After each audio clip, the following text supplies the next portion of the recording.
안녕하세요. 토지빙자입니다.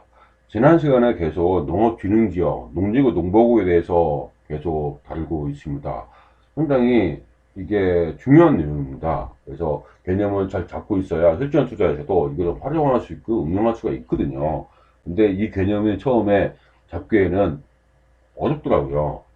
주어가 강의를 해보니까 많은 사람들 보니까 어려워 하시더라고요. 그래서 이거는 제가 보기에는 혼자서 이렇게 셀프로 어느 정도 개념을 잡으셔야 실전 투자반을 해도 우리가 연구를 하고 따라오기에도 벅차지 않을 것 같아요. 그렇겠죠? 그래서 그런 의미니까 요 내용은 농업지역, 농진구, 농보구 개념을 잘 잡아서 단어가 그때그때 해석이 되어야 된다는 얘기죠. 이렇게 그럼 지난 시간에 이어서 이제 진행하도록 하겠습니다. 10번이고요. 2006년 1월 22전입니다. 또 좀 전에도 뭐 지난 시간에도 2006년 1월 22전이었잖아요. 이전에 농업보호구역에서 관계 법령에 따라 인허가를 받아 운영하는 낚시터를 제3자가 양수하여 운영할 수 있냐. 양수인도 그대로 승계가 됐으니까 된 거, 이 사람이 양수한 사람이 뭐 매수한 사람이 낚시하는 거는 좀 전에 보니까 안 됐잖아요. 근데 이거는 뭐예요? 운영은 그대로 되는 거다 봐야 되겠죠. 그대로 가는 거니까. 농업보호구역의 보전과 관리를 위해서 제폭 제한하였습니다. 이렇게 제한하실 때부터. 즉, 이전에는 대기 오염 배출 뭐 이런 거 설치 제한 등 안 되는 거 되게 많았어요. 이후부터는 허용되는 행위를 한정적 열거하는 포지티브를 변경하에 따라서 낚시터는 됩니다. 설치할 수 있게 되었습니다. 이게 어디서 된다고요? 농업보호구역입니다. 이런 게 단어가 보여야 됩니다. 다만 농지법은 당시 개정 규정에 따라서 농업보호구역 안에 설치가 제한되는 건축 공작물 그 밖의 시설에 설치하나요? 관계 법령의 규정에 따라 인가 허가 승인을 받거나 신고한 자와 그 인가 허가 또는 승인을 신청한 자의 행위지향에 대해서는 종전의 규정을 따른다. 지난 시간에 나왔죠? 이게 의미를 잘 알아야 되겠죠? 이 승계에 대해서는 없습니다. 승계인에 대해서는 없죠. 없습니다. 그러니까 앞서 설명한 보고 앞서 설명한 농업보호구역 내 행위제한 강화에 따른 경과 구정은 이렇게 감안할 때 인허가 승인을 받거나 신고한 자와 그 인가 허가 승인을 신청한 자의 건축물 등의 설치 자체가 한정된다고 볼 수 없으며 관련 건축물 등의 양도 양수가 이루어진 경우는 그 양식인도 그대로 승계한 거 이런 거 그대로 가져온 거는 된다 이거죠. 그렇죠? 그대로 가져오는 지위를 신고하는 거죠. 용도 변경하는 게 아니라 지위를 있겠죠? 관계 법령에 따라서 농업보호구역에 적합하게 설치된 낚시터를 2회 3자가 인수하는 것도 괜찮다. 이 얘기입니다. 그렇죠? 근데 만약에 그게 아니라 기존에 농지였는데 아니면 수매되면인데 아까처럼 주유소를 바꾼다. 사가지고 이건 안 되겠죠. 사가지고 바꾸면 안 되고 그 전에 한다고 하면 바꾸면 그 문제가 되지 않겠죠. 그런 식으로 바꾸 해석을 할 수 있으면 될 것 같습니다. 18번을 보니까 농업진흥지역 지정 이전에 설치된 시설에요. 농업진흥 행위제한 적용하지. 이게 지정 이전에 그럼 당연히 행위제한은 적용하지 않겠죠. 그렇죠? 뭔가 규정 적용하지 않는다고 이렇게 나왔습니다. 또한 농업지정단 설치된 기존시설 용도 변경, 증축 이런 거에 대해서도 그냥 경과 구정이 있어야 돼요. 그러면 이게 말이 안 맞죠. 규정하면 이렇게 있고요. 19번을 보니까 이것도 중요한 내용 나왔습니다. 한번 볼까요? 한 필지 토지가 필지가 뭐죠? 한 주소, 그러니까 지번이죠. 지번입니다. 한 필지. 그러니까 뭡니까? 땅이 있으면 뭐 1-1번이다. 무슨 일? 그렇죠? 1-1번이다. 이 필지 안에 농업균형지역과 이게 농업균형지역입니다. 그렇죠? 농림은 농보구라고 하는 거죠. 그다음 관리지역, 계획관리지역, 생산물 보정관리 이렇게 되어 있다는 거죠. 이런 경우 토지 이용 행위 적용 어떻게 되냐? 농업진흥지역에 속하는 토지 면적이 100평. 요게 전체 면적이 예를 들어서 뭐 얼마나 될까요? 700인데 이 700평부터인데 이 농업진흥지역이 뭐 330 미만이 300평부터하고 나머지 관리지역이 400평부터 이거죠. 예를 들어서 이런 경우는 농업진흥지역 행위지역에 적용되지 않는다고. 더 이상 농업진흥지역 땅이 아니라고 그러죠. 하지만 농지니까 허가 제한은 적용한다 이거죠. 그렇죠? 농업진흥에 속하는 면적이 이게 초과하는 경우에는 뭡니까? 농업진흥지역 지정된 지역에 대해서는 농업진흥지역 땅이다 이거죠. 행위지역 그대로 적용한다. 이겠죠? 실전에서는 굉장히 중요하고 제가 강조하고 있는 부분입니다. 한 필지 토지 일부가 농업진흥지역에 걸쳐 있는 경우로서 농업진흥지역에 속하는 토지 부분의 면적이 100평 이하일 경우는 해당 토지 부분에 대해서는 농지법에 따라서 농업진흥지역 토지형 행위제한을 적용하지 않는다. 이게 법률적으로 굉장히 중요한 내용이거든요. 짜투리 토지입니다. 한 필지 토지 중 농업진흥지에 속하는 토지의 면적이 초과하는 경우는 그건 농업진흥지역이에요. 그러면 이하인 경우는 해당 필지 전체에 대해서는 농업지역 내 행위제한 적용하지 않으며, 그럼 무슨 행위제한 적용한다는 거? 이거 같은 거는 관리지역 행위제한 적용한다 얘기죠. 하지만 농지이기 때문에 그 지목이 농지이기 때문에 허가 제한만 그 이 농지 전용 허가 있죠. 요 허가 제한은 적용한다 이 얘기입니다. 그렇죠? 요 개념이 이거 상당히 중요한 개념이거든요. 실전 투자에서는 중요한 개념입니다. 이해를 잘 했으면 좋겠네요. 이렇게 했고요. 그 다음에 이제 20번에 보면은 이제 농업진흥지역 지정 이전에 공장을 설치한 경우, 주변 지역 모두 농업진흥 지정된 경우 증설이 가능하냐? 그렇죠? 이렇게 이거 줬는데 안 되면 어떨까요? 그러면 공장 더 이상 하지 말라는 거 아니야? 딴 데 가라는 얘기죠? 그러니까 위해 물질 아니면은 증설이 가능하게 돼 있네요. 그렇죠? 어떤 거냐면 중소기업자가 소유한 공장으로서 이거 농업진흥지역 지정 당시 농업진흥지역 안에 있는 공장. 그 전에는 아니었다는 얘기죠. 그 다음에 2008년 12월 30일 이전에 농업진흥지역과 적파에 설치된 공장. 그렇죠? 그래서 뭐 둘러싸여서 더 이상 안 되는 거. 그 다음에 증설 뭐 이런 경우는 뭐였습니까? 이런 경우는 증설을 뭐 승인할 수 있다. 안 되면 안 되니까 3,000평방미터. 이런 게 이제 디테일한 건데 아주 상세한 거잖아요. 우리는 뭐라고 하냐면 예전에 설치된 거는 가능하다. 면적값까지 우리가 기억하기는 어렵죠. 그러니까 우리는 여기서 이런 내용이니까 그렇게 보시면 될 것 같습니다. 이렇게 있고요. 21번을 보겠습니다. 농진구 내에서, 이건 농진구입니다. 농진구. 이게 되냐? 태양광. 건축물 또는 국가, 지자체, 공공은 소유한 시설물만 설치 가능하네요. 좀 치사하죠? 농지법은 요거에 따라서 허용하고 있습니다. 갖춘 경우에만. 이거 뭐예요? 농진구에서 하는 것은 뭡니까? 전기사업법, 전기사업 영역의 목적을 설치하는 신재생 에너지, 태양광 에너지 설치한 발전 설비해야 되고, 이거에 따라 건축 신고 지분을 설치해야 되고, 중요한 건 이거죠. 이렇게 해야 돼. 국가 지방자치. 우리하고는 상관없네. 그죠? 우리는 농포구는 될까요? 안 될까요?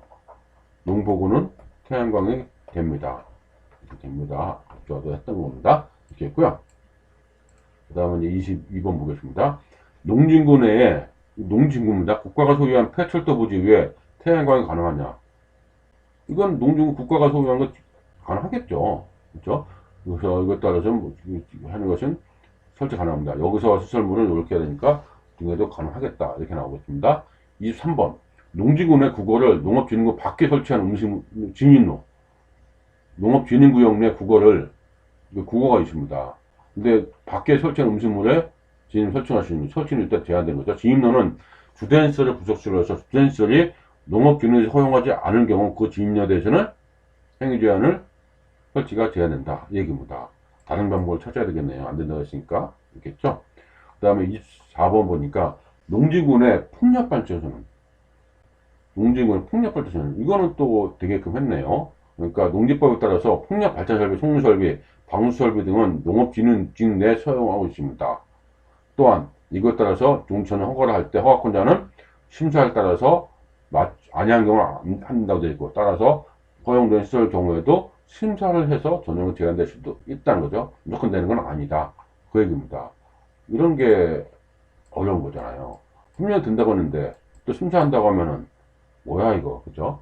그러니까 그런 경우가 있기 때문에 확실하게 뭐 이런 내용으로 돼야 되죠. 그러니까 우리가 이런 걸 알고 있어야 지자체 가서 농지과 가서 이 대화가 될 수 있는 거죠. 그 사람들 대화하는 내용을 알아들어야 된다 안 된다 준비를 서로를 따로 별도 준비한다든지 뭐 판례를 준비한다든지 할 수가 있는 거잖아요. 아니면 누군가 전문가한테 도움을 받는다 쳐도 기본적인 내용을 알고 있어야 되겠죠. 그래서 그런 면에서 언어가 중요합니다. 있겠고요. 그 다음에 이제 다음 페이지 25번 보겠습니다. 수소 충전소를 할 수 있냐? 지있는 구역에서 농진구 결론들은 할 수 없습니다. 농보구는 됩니다. 이렇게 볼까요? 농업진흥구에서 이런 건 뭐 있겠고 빨간 줄 보면은 가스 공급 설비나 공공시설로제 상층자 가진 가스 공급 설비 등으로 제한이 요구를 해석하는 것이 농지법 취지에 맞다. 따라서 방문하는 소비자에게 수소를 충전하는 형태를 판매하는 수소 충전소는 안 된다. 공공시설에서 보기 어렵다. 이렇겠죠. 그래서 불가피하게 될 수 있지만 어렵다 있겠습니다. 그래서 그런 내용인데 그거는 그렇게 뭐 아주 극히 일부적인 얘기니까 참고하시면 될 것 같고요. 26번 국내 도축장에서 독출된 국내산 수산물 절단 처리하는 육가공 가공 시설을 육성한 거죠. 육가공 공장 제조업과 그 판매시설 농업진흥구역에서 1만 제곱미터 미만의 부지를 설치 가능한지 국내 도축장에서 독출된 국내산 수산물이죠. 그럼 가능하겠네요. 그렇죠? 농지법에 따라서 농정부에서 농전용 허가를 받아서 설치 가능한 농수산물의 가공 처리는 다음과 규정한 것입니다. 그래서 보면은 이렇게 나오고 국내에서 뭐라고 하십니까? 생산된 농수산물, 그렇죠? 그다음에 이거는 이렇게 또 그다음 따 도축도 마찬가지죠. 그래서 그들은 원료로 해서 이러면 된다고 했잖아요. 그다음 면적은 이렇게 되고 그거 가치수 20% 미만이고, 그러니까 마찬가지로 국내산에서 되는 거는 됐습니다. 도축장에서도 마찬가지겠죠. 도축장에서 가축을 도살한 후, 뭐, 이 거친 육류도 축산물이잖아요. 국내산. 그래서 농육을 설치할 수가 있는 겁니다. 그러니까 국내산은 된다 이거죠. 국내산은. 이렇게 보시면 되겠습니다. 그 다음에 보면 27번. 농지구 내에서 육묘가 뭐죠? 묘목을 육성하는. 묘목을 이제 키우는 거. 그렇죠? 농지구 내에서 육묘장 안에 콘크리트 포장 후 바라스를 그러니까 키워야 되잖아요. 설치할 수 있는지 여부와 농지구 내에서 농지가 조경이 가능한지. 설치는 가능합니다. 조성은 가능하죠. 육묘장 환경미화 목적의 하나 조성이 가능하죠. 환경미화죠. 그런 경우는 가능한데 디테일한 거는 이런 거는 가능하다는 것이 은근히 이게 해석이 어렵거든요. 나오겠습니다. 그래서 보면은 농장 공작 단대생물 제거제 설치한 고정시공식 이런 건 된다고 했잖아요. 따라서 육묘장을 연동식 하우스 붙여서 설치하면 콘크리트 포장을 할 경우 상계 농지 범위에 해당되어 가능하다. 따라서 육묘장의 부지의 환경 미화를 목적으로 조경하는 경우 이것도 정원 개념 설정하면 가능하다. 이런 거죠. 육묘장도 이렇게 나와 있습니다. 뭐 일반적인 얘기는 아니죠. 이렇게 나오니까 이건 좀 가볍게 보시면 될 것 같고요. 28번. 그다음 농진구에서 두둑을 허물어지지 않도록 자연석을 서축할 수 있는지. 두둑이 뭡니까? 우리가 논두렁 보면은 논두렁들 많이 있지 않습니까? 논두렁 밭두렁 논이 밭이 이렇게 있으면 밭이 이렇게 여기 논이고 여기 논이에요. 뭐 흘러내리지 않고 두둑하게 세워주는 거. 뭐 흙을 좀 높게 세우는 거 있잖아요. 그걸 두둑이라고 합니다. 이거 두둑. 그걸 높게 세우는 거. 이거 두둑입니다. 농지법에 따라서 농지전 계량시에 해당하는 경우 설치 가능하다고 했습니다. 농지법에 따라 농전용을 한 허가를 받쳐야 됩니다. 또한 농지의 보존에 이용하는 법률 시설로서 토양 침식이나 재해로 인한 농작물 피해가 방지하지 않도록 뭐 계단, 흙막 이런 거는 농지 계량시에 해당된다. 이게 해당되는지 안 되는지는 누가 판단해요? 지자체가 판단하겠다. 따라서 석축도 농지전용 허가권자가 이 규정에 따라 계량시에 해당한다고 판단하는 경우 이런 게 조금 우리가 좀 어렵죠. 어렵다는 것보다 좀 어떤 때는 왜 이러지? 뭐 스트레스 받죠. 전제 허가 가능하며 논두두에 석축까지 필요한지 여부 등은 뭐 상담해라. 그 얘기죠. 왜냐면 이렇게 농지 두둑인지 아닌지를 판단하겠다 이 얘기입니다. 29번에 보니까 농진구 안에서 애견 운동 설치 가능한지. 농진구입니다. 애견 운동장이 어떻게 보면은 축사 아니냐. 근데 애견 운동장은 더 이상 가축이 아닙니다. 이게 뭡니까? 이제 사람 대대로 받잖아요. 그죠, 그죠.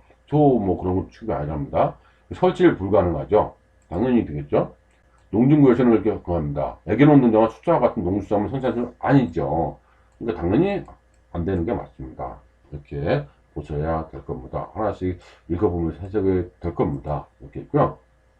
30번에 보니까 농진구 내 농업 정법에 따라 농업 민박 사업을 되냐. 농진구입니다. 농보구는 되는 농진구는 안 된다고 되어 있죠. 그렇죠. 그래서 이렇게 보십니다. 그렇게 한번 볼게요. 입법 목적을 달리하는 범죄 일정한 범위에 규정하는 경우 어떻게 되냐. 어느 범죄를 먼저 하냐. 아는 이상은 뭐 한다고? 각각의 법률이 개별적으로 된다. 이 얘기가 뭐예요? 중복이란 얘기죠. 중복.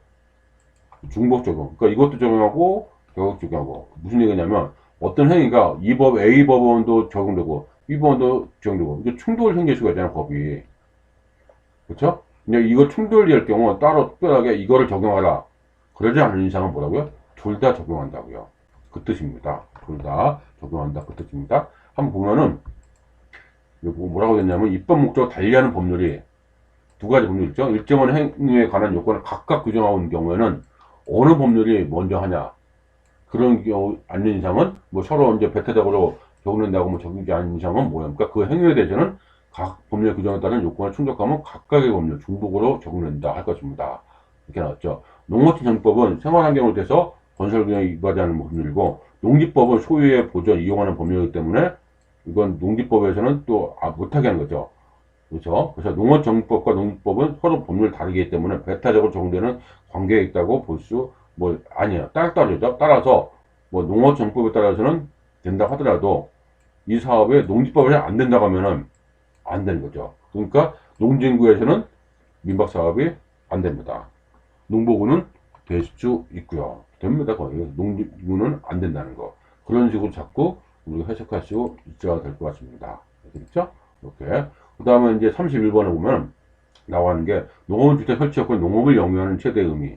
최대 원수는 세대수가 포함합니다. 그러니까 설치하는 그 세대 의미는 뭐합니까? 농업주택 설치요건에 관한 세대 의미는 세대주가 포함된다. 세대주가 되는 겁니다. 이렇게 나와 있습니다. 그래서 되게 되는데 이 통상 세대원은 우리가 얘기할 때 세대주가 빠진다는 게 아니라 전부 다 포함해서 된다. 이 얘기입니다. 그래서 이 세대원에는 세대주가 포함된다는 겁니다. 그 농업을 설치할 때는 세대주가 돼야 된다. 그 얘기입니다. 이렇게 나중에 또 나오니까 이건 또 보시면 될 것 같습니다. 이 정도만 보시면 될 것 같고요. 32번 남은 음식물이나 농수산물의 부속시설을 이런 게 유기질, 부속 유기질 제조, 시설 농진구에 설치할 수 있는지. 그래서 농진구에는 이런 게 있으면 안 되겠죠, 당연히. 뭐 볼 것도 없는 것 같은데 그거는 그죠?